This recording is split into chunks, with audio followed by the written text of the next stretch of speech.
Hi, and welcome back to Living in Alignment with Madeline Hope. We're starting off the episode with a little recap of how this past week went, because I always think that's where astrology gets the most interesting. It's one thing to sit down and look at the transits and be like, okay, Mercury retrograde in Cancer, full moon in Capricorn, Mars on the nodes, Jupiter entering Leo, all of that. But then when you actually live through the week, we get to see how these transits come alive and our emotions, our environment, our thoughts, and it's cool. So, this past week, myself and others I have collected have been having a time, as we kind of predicted if you listen to the last episode. There's definitely a lot of family drama, relationship conflicts, old emotional roles coming back up, people being triggered, people saying things from a very activated place, and just feeling like very familiar emotions, very familiar conflicts, very familiar themes kind of coming back up. Like, why do I feel like I'm being pulled back into an old version of myself or an old dynamic that I feel like we're past? It's been very nostalgic for a lot of people, the themes here lately, which is exactly what this past week has been moving us through. We had Mercury station retrograde in Cancer, which brings us back into memory, family, emotional safety, the past, the way we communicate when we don't feel secure. That one's been loud this past week. We had the full moon in Capricorn, which is the opposite of the Cancer story. Cancer is the feeling, Capricorn is the responsibility. Cancer is the inner child, Capricorn is the adult. Cancer is the home, Capricorn is the structure. So, last week showed a lot of us where there's tension between what we feel and what life is requiring from us, where we want softness, but we also have responsibilities asking for hardness, where we want to be cared for, but we're also being asked to become more emotionally mature, where we want peace in our home or our closest relationships, but old patterns are still very much alive. And I also want to name that before all of that, the past couple weeks have really been beautiful in a lot of ways. As I've talked about, I've been feeling a lot more creative, more present, more in my body, more connected to my home, more excited in general. Just, I've been feeling more motivated to move and create and talk and all of that. And it's just been this like very sweet, whimsy, life feels pretty again kind of energy. This past week was like, okay, cute, but can you stay regulated when life is not aesthetically pleasing? Can you stay connected to yourself when someone else is spiraling? Can you still be the person you're becoming when the old things start to come back up? That to me is the bridge into this week. Because July 3rd through July 10th is not a light, fluffy, everything is perfect kind of week. But I also don't think that it's bad. I think it's electric. I think it's revealing. I think it's the kind of week where you can have a breakthrough, but only if you don't confuse activation with truth. And that's the sentence I keep coming back to. Don't confuse activation with truth. Because your nervous system is activated. We're in Cancer season. Cancer rules the nervous system. Our nervous system is very activated right now. And everything can feel urgent. Everything can feel like a sign. Everything can feel like I need to send the text, I need to make the decision, I need to blow up my life, I need to fix this right now, I need to explain myself right now, I need to figure out the entire future right now.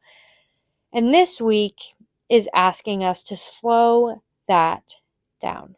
Not suppress it, not ignore it, not gaslight ourselves, but slow it down enough to actually hear what's underneath all of that. So let's get into the astrology. The biggest transit we are starting the week with is Mars conjunct Uranus in Gemini. This is exact late on July 3rd Pacific time. So for most of us here in Central time, this is really early July 4th, but we're going to feel it around the whole weekend. And Mars conjunct Uranus is chaotic, honestly, just going to be totally honest. Mars is action, heat, anger, movement, drive. Uranus is disruption, awakening, rebellion, liberation, surprise. Put them together and you get sudden movement, sudden conversation, sudden irritation, sudden breakthroughs, sudden changes of plans, sudden truths coming out of someone's mouth before they even fully process what they're saying. Mars conjunct Uranus. And this is happening in Gemini. So this is not emotional intensity. This is mental intensity. This is words, information, text messages, sibling dynamics, neighborhood dynamics, social media, driving, travel, the nervous system, the way we communicate when we feel overstimulated. All of those things. And this is why I would be very mindful around the beginning of this week we're talking about. So this 4th of July weekend, because people can be really reactive. Plans can change. Technology can be annoying. Conversations can escalate quickly. Your brain might feel like there are 20 tabs open and all of them are playing music. But the thing with Mars and Uranus is that it's not just bad chaos. It can also be a breakthrough. It can be that moment where you realize, I cannot keep doing it this way. I cannot keep betraying myself to keep the peace. I cannot keep organizing my life around what makes everyone else comfortable. I cannot keep pretending I don't know what I know. And that's where this gets interesting. Because Mars and Uranus and Gemini can bring the sentence you didn't know you needed to say. It can bring the idea that wakes you up. It can bring the realization that feels almost too fast, but like, whoa, that's true. The key is not to immediately act from that first jolt. Let the jolt show you. Let it reveal something. Let it wake you up. But don't hand your whole life over to the most activated version of yourself. That is such a big distinction because there's a difference between intuition and urgency. And I know I talk about this a lot, but Mercury retrograde in Cancer makes this even more important because the past is really loud right now.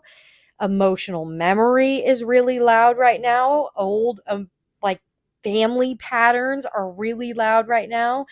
Our inner child is screaming. Our nervous system is activated. And sometimes we think this feels so intense, so it must be true.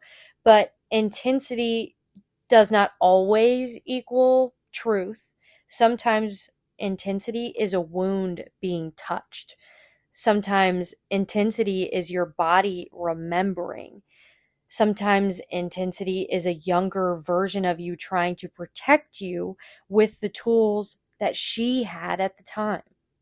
So as we move through this Mars-Uranus energy, the question is, what is the real truth underneath the reaction? Not what do I want to say because I'm pissed.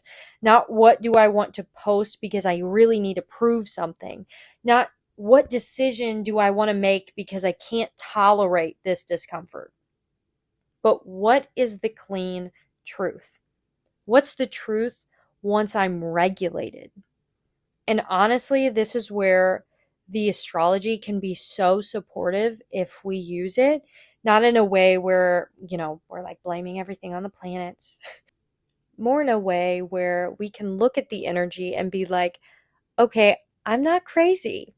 The collective weather is spicy. So, how do I work with it instead of just letting it run me? Because the weekend does have this electric, restless, almost like rebellious feeling.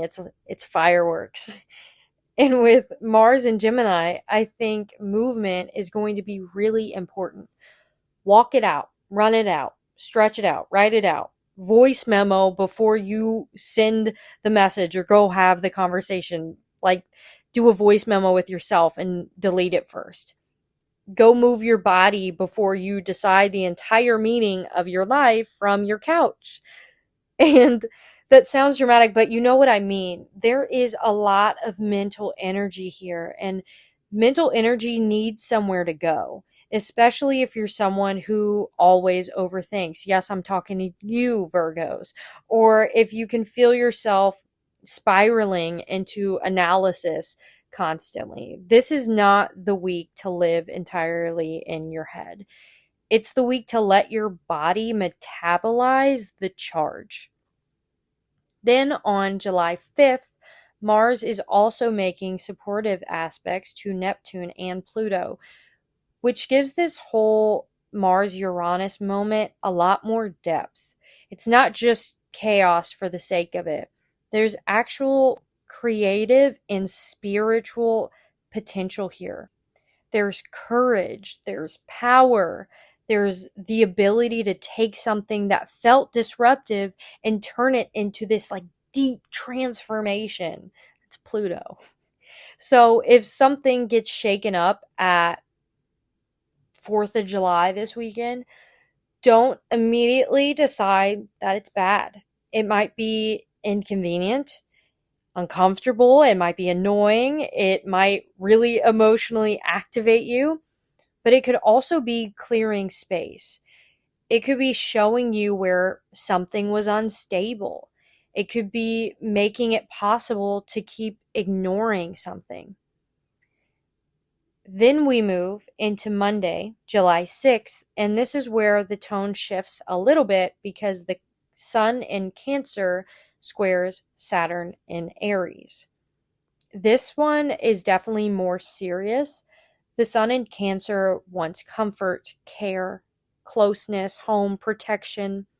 Saturn in Aries is asking for courage, boundaries, discipline, personal responsibility, and the willingness to act like an adult, even whenever your feelings are high and very real. So, this could feel like a reality check in more or less words. Not necessarily in a punishing way, but in like a, okay, what is actually required here? What boundary do I need to set? What responsibility needs to be handled that I'm putting off? What can I no longer avoid? Where have I been wanting someone else to make me feel safe when I actually need to create safety through my own choices? And I want to be gentle with that because I don't think emotional needs are wrong. I don't think wanting support is wrong. I don't think wanting softness is wrong. I actually think a lot of us need to learn how to receive care without making ourselves feel guilty for it. But Cancer season can show us our needs, and Saturn will ask us what we're going to do with them. Because there's a difference between honoring your feelings and being ruled by them. There's a difference between needing support and abandoning your own independence. There's a difference between being tender and being helpless. And that's what a lot of this Sun Saturn square can bring up. It might feel like you hit a wall. It might feel like something really slows down. Might feel like you have to deal with logistics when you really just want to be in your feelings.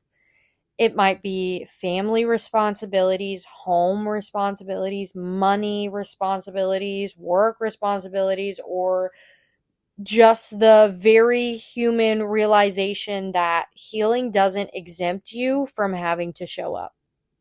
And I feel like that is a huge theme right now. Healing is not just feeling better. Healing is being able to show up differently. Even when you're tired, when you're triggered, when someone else is being messy, when your old way of being is being offered back to you on a silver platter. And that doesn't mean you do everything perfectly. It just means you pause long enough to make a choice, and to make a choice that's not out of emotional reactivity.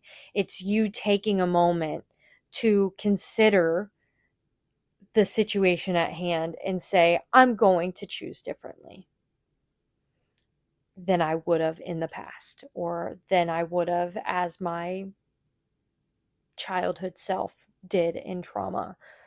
Those types of themes. Then July 7th is a big day because we have the last quarter moon in Aries and Neptune stations retrograde in Aries. The last quarter moon is always a turning point in the lunar cycle.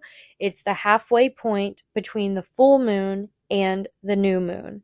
So we're not building anymore. We are clearing. We are adjusting. We're integrating what came up during that full moon. And because this last quarter moon is in Aries, while the sun is in Cancer, there's a tension between independence and emotional attachment. Between I need to take care of myself and I don't want to hurt anybody's feelings. I need to act and I need to feel safe. Between the part of you that wants to go and the part of you that wants to stay protected. This could bring up frustration, impatience, that feeling of, I don't want to keep talking about it and I just want something to change. But with Mercury still in Cancer, I don't think that the answer is going to be to bulldoze through your emotions. And with Aries involved, I also don't think the answer is to hide inside of them. The balance is the honest action. No reactive action, not avoidant action, just honest action. What is one brave thing you can do that does not abandon your emotional truth? The truth that you know whenever you're regulated, whenever you're not emotionally activated. What's one brave move you can make in honor of that truth? That likely came up very recently or came back up during this full moon. Maybe it's setting a boundary. Maybe that's your action, or stating something clearly, or just admitting to yourself that you're angry. Maybe it's stopping yourself from rescuing someone. Maybe it's choosing not to engage in a conversation you know is only going to pull you back into an old role. Maybe it's finally doing the thing you keep saying matters to you. Are these hitting? And then Neptune stations retrograde in Aries, which adds a much more subtle, spiritual, foggy layer to the day. Neptune in Aries has been bringing up this collective question around identity, desire, courage, and vision. We've probably been asking ourselves, what dream am I fighting for? What version of myself am I becoming? Where am I being inspired? Where am I being a little bit delulu? Where am I confusing impulse with divine guidance? And when Neptune stations retrograde, it's like the dream turns inward. This is not a day where everything is crystal clear. It can feel a little foggy. You know, Neptune. You might feel tired, a little more sensitive. You might feel a little more spiritually open, but mentally unsure. You might feel really inspired one minute and then really confused the next. So I would not use July 7th as a day to force a final answer. I would use it as a day to listen. And again, this is where fear versus intuition is so important. Fear usually feels urgent, tight, and loud. It wants a guarantee. It wants to control the outcome. It wants to act right now so it doesn't have to sit in the unknown. Intention is quieter. It can still be strong, but it doesn't usually feel like panic or yelling. It feels more like a knowing. It can wait, it can breathe, it doesn't need to convince the entire room. So if something comes up around July 7th, which is a Tuesday, ask yourself, is this my intuition or is this my fear trying to dress up as certainty? That question alone can save you from a lot of emotional turmoil this week.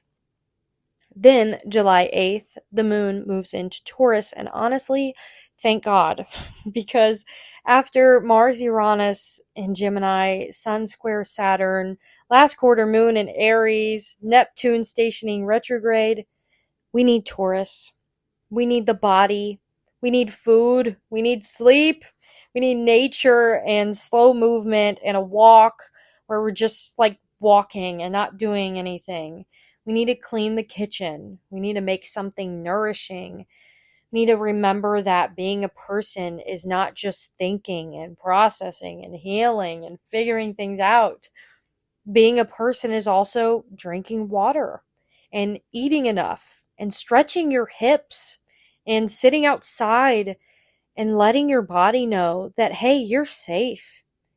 Do you ever feel yourself like it's like, oh, I don't know why I'm so anxious all the time. I don't know why my nervous system thinks I'm in a constant state of panic. And then you catch yourself like literally sprinting around the house and like aggressively brushing your hair and aggressively putting on pants. And it's like, whoa, Maddie, chill, breathe. I can literally put on pants like I'm not in a rush because genuinely I'm not. And with Chiron newly in Taurus, I think this Taurus moon is really important. Chiron entered Taurus in June, and this is a long-term healing story around the body, worth, money, stability, food, pleasure, safety, and our relationship to the entire material world.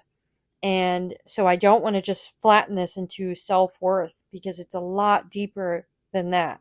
It's about where we don't feel allowed to need what we need, where we don't feel safe receiving, where we've learned to disconnect from the body because the body holds too much, where we associate stability with control instead of trust, where we try to earn pleasure instead of letting ourselves experience it. So July 8th feels like a day to come back to the body. Not in a harsh way, not in a fix your body way, not get your life together. It's let me remember what safety feels like in the present moment. And that's not always glamorous. Sometimes regulation is very simple, like doing your dishes, going to bed, eating lunch, turning your phone off.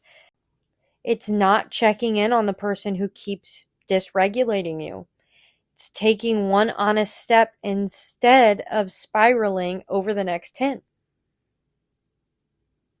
Then on July 9th, Venus enters Virgo. And this is another tone shift. Venus has been in Leo, which is expressive, warm, romantic, creative, visible, playful. Venus in Leo wants to be adored. It wants beauty. It wants drama in a fun way. It wants to feel special. It wants to feel alive. But then Venus enters Virgo, and the energy becomes more practical, refined, discerning, humble, intentional.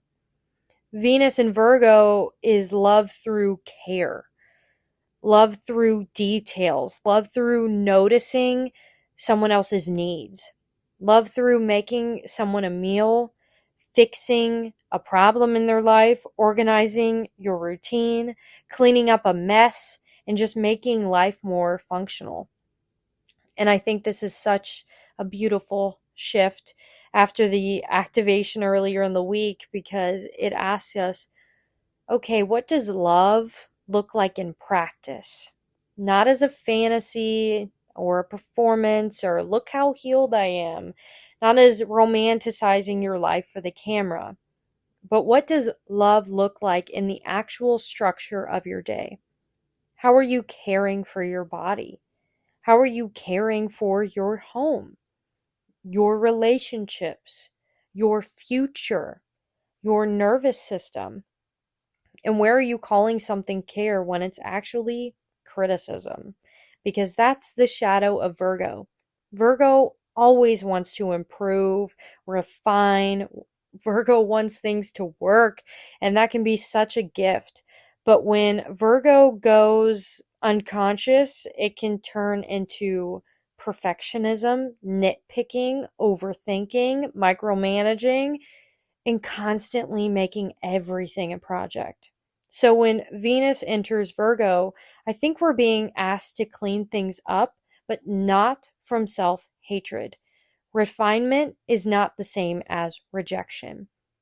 You can want to improve your life without making your original life wrong. You can want better routines without punishing your body. You can want more supportive relationships without shaming yourself for what you've accepted in the past. You can want to be more intentional with money, food, movement, love, and work without turning your entire existence into a self improvement spreadsheet. That feels very important. And then July 10th is where this week lands, because Venus conjoins the South Node in Virgo and trines Chiron and Taurus. And this is such a clear release point. Venus is love, beauty, romance, pleasure, self worth, values, what we're attracted to, what we enjoy. The South Node is release, the past, old patterns, our comfort zone, things we're outgrowing. And Virgo is routines, work, health, service, usefulness, discernment, details, improvement.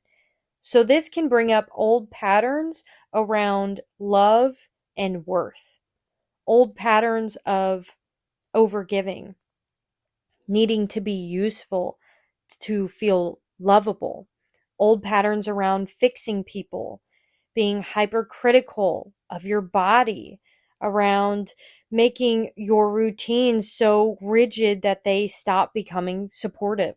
Old patterns like choosing what is familiar instead of what actually nourishes you. And because Venus is also trining Chiron and Taurus, I think there is a real healing opportunity here. Not healing through forcing or proving or through becoming perfect. Healing through softness, through our body, through realizing I don't have to earn care. I don't have to be useful to be loved. I don't have to optimize every part of my life to be worthy of enjoying it. This is a really good day to ask yourself, what am I ready to stop romanticizing? Because sometimes we romanticize people or potential. Sometimes we romanticize being the one who always understands. Sometimes we romanticize the struggle, being busy, being low maintenance, being the person who can handle it all. And when Venus on the South Node comes in, it's like, okay, but does that actually feel good anymore? Does that actually support your life? Or is it just familiar? And that's the whole thing with the South Node. Familiar does not mean aligned. This is where I feel like this week gets very honest. The beginning of the week wakes something up. The middle of the week makes us deal with that reality. And the end of the week asks us to release that old pattern and choose a more supportive rhythm. So if I were to summarize July 3rd through July 10th, I would say this is a week of nervous system awareness, emotional maturity, and practical healing. It's not about having everything figured out. It's about noticing your reaction before you become it. It's about letting the disruption show you the truth without letting it hijack your choices. It's about understanding that your feelings are real, but they are not always instructions. It's about realizing that growth is not just the big breakthrough. Sometimes growth is the pause before the old response. I love that. And I feel like that is such a Cancer season lesson, because Cancer season brings us back to the tender places, the places where we really just want to be held, the places where we feel protective, the places where we remember, where we can be a little more defensive because there's something there that really matters to us. And Mercury retrograde in Cancer is making that really obvious. So if you feel like old memories, old family roles, old relationship patterns, old insecurities, or old emotional habits are coming back up, I don't want you to immediately think that you are going backwards. That's the thing with retrogrades. They bring up something back so we can review it with the consciousness that we have now. You are not the same person you were when you first learned that lesson, when you first learned that pattern. You are not the same person you were when you learned to people please, or to shut down, or to over explain, or detach, or fix, or to become hyper independent, or make yourself easy to love by not having needs. You have more tools now. So the question is not, why is this coming up again? The question is, who am I now in the presence of this old pattern? That's this whole week I'm talking about, honestly. Who am I now in the presence of this? Am I still the person who reacts immediately? Am I still someone who abandons myself to keep the peace? Do I still spiral because someone else is? Do I still need the entire future figured out before I'm able to take the next step? Am I someone who criticizes myself into change? Or can I do this differently? Can I pause, breathe, move my body? Can I tell the truth without making it a performance? Can I care for myself without turning it into a project? Can I let something be uncomfortable without deciding it's unsafe? Can I release what is familiar if it no longer supports the woman that I'm becoming? And that is the work of this week. And I think this is a really good week to be gentle but honest with yourself. Not soft in a way that avoids accountability, and not honest in a way that becomes cruel. Both gentle and honest. Because the truth is, some of us do need to get real with ourselves. Some of us do really need to admit where we've been avoiding something. We need to stop calling something intuition when it's fear. Some of us need to stop overthinking, because overthinking can feel really productive, but it's often just a way of not taking the next grounded step. And also, some of us need to stop being so hard on ourselves. Some of us need to stop turning healing into another thing to perfect. Some of us need to realize that the nervous system cannot be bullied into safety. The body cannot be shamed into trust. Love cannot grow where criticism is the main language. This is why I always say, if you're trying to go to the gym, the first thing you need to do is to stop feeling guilty about not going to the gym. Love cannot grow where criticism is the main language. So this week is a balance. Let the truth wake you up. Let the body slow you down. Let the old patterns reveal themselves. And then choose your response. For the reflections this week, if you would like to take down some journal prompts, I would ask yourself, where am I confusing activation with truth?